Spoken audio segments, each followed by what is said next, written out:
سر نوجوان نسل میں اچانک موت کی کیا وجوہات ہیں؟ تصور آپ نے یہ بڑا اہم کوشچن کیا، جس میں آپ نے ایک ویڈیو بھی وائرل دیکھی ہوگی جس میں ایک نوجوان جو ہے وہ کرکٹ کھیل رہا ہے جی ایسا اور وہ شاٹ کھیلتا ہے اور اس کے بعد وہ جا کے پچ پہ بیٹھتا ہے جی اور وہ گرتا ہے اور فوت ہو جاتا ہے۔ جی تو پہلے یہ کہتے تھے کہ ایکسرسائز کریں، فزیکل ایکٹیویٹی کریں،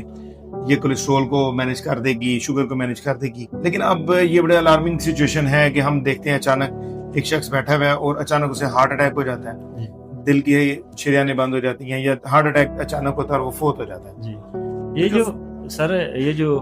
پلیئرز ہوتے ہیں یہ تو ایکسرسائز کرتے ہیں، ایتھلیٹ ہوتے ہیں، ان کا تو جسم جو ہے ایک مضبوط جسم ہوتا ہے، ان کی یہ اچانک موت یا ایسی بیماریوں کی یہ علامات کیوں ہیں؟ یہ ایک بہت امپورٹنٹ پوائنٹ ہے جو آپ نے ریز کیا ہے کہ فزیکل ایکٹیویٹی کے باوجود اچانک موت بڑھتی جا رہی ہے۔ جی تو بیسیکلی جو ہمارا لائف سٹائل ہے نا،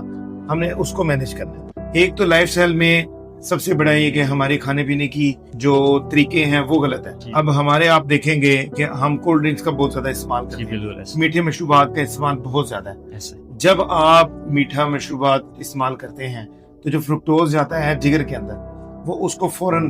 بیڈ کولیسٹرول میں کنورٹ کرتا ہے، ٹرائیگلیسرائڈ بڑھ جاتے ہیں، وہ جا کے ہماری شریانوں کے اندر جمنا شروع ہو جاتے ہیں، اور جس کی وجہ سے اچانک فالج اور دل کے امراض نوجوانوں میں زیادہ مل رہے ہیں۔ دوسرا پروسیس فوڈ جو ہے نا، وہاں پہ بہت زیادہ مسئلہ ہے کہ وہ بھی سیم سچویشن ہمارے لیے کریٹ کر رہا ہے کہ جو دل کی ویسلز ہیں وہ بند ہونا شروع ہو جاتی ہیں یا دماغ کی ویسل بند ہو جاتی ہیں، جس کی وجہ سے دل کا اٹیک اور فالج بڑھتا جا رہا ہے۔ اس کے لیے ہمیں خوراک کو مینٹین کرنا پڑے گا۔ اس کے لیے ہمیں سب سے اہم بات یہ ہے کہ ہمیں بڑی 3 چیزیں یاد رکھیں جو ہم نے مینیج کرنی ہے۔ جی ایک، ہم نے خوراک کو چینج کرنا ہے، جی ہمیں میٹھے مشروبات کو ختم کر کے سادہ پانی یا پھیکا دودھ اس کا استعمال بڑھانا ہے۔ صحیح۔ دوسرا، ہمیں پروسیس فوڈز کو بند کرنا ہے، اور سب سے اہم بات یہ جو ہم رات کا کھانا دیر سے کھاتے ہیں اور پھر لیٹ جاتے ہیں تو وہ ہضم نہیں ہوتا، یہ بہت بڑی وجہ وہ اور رات کو ہم دیر تک جاگتے رہتے ہیں، یہ دونوں عوامل مل کر جگر کے اوپر بوجھ ڈالتے ہیں، اور وہ یہ جو ہمارا کھانا رات کا کھانا ہے اس کو وہ کنورٹ کرنا شروع ہو جاتا ہے فیٹ کے اندر، تو وہ فیٹ جو ہے وہ جا کے ٹرائیگلیسرائڈ بنتا ہے، وہ شریانوں کو بند کرتا ہے، جس کی وجہ سے اموات بڑھتی جا رہی ہے۔ تو جو ہمیں کرنا چاہیے، ایک تو ہمیں اپنی نیند پوری کرنی چاہیے، 6 سے 8 گھنٹے نیند پوری کریں،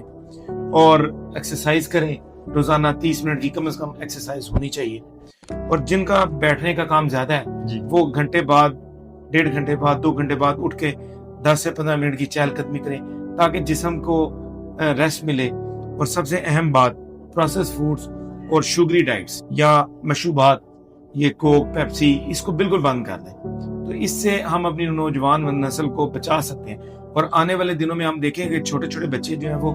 موٹاپے کا شکار ہو رہے ہیں، تو ان کے اندر جو ہے وہ ہم نے نوڈلز اور پروسیس فوڈز اور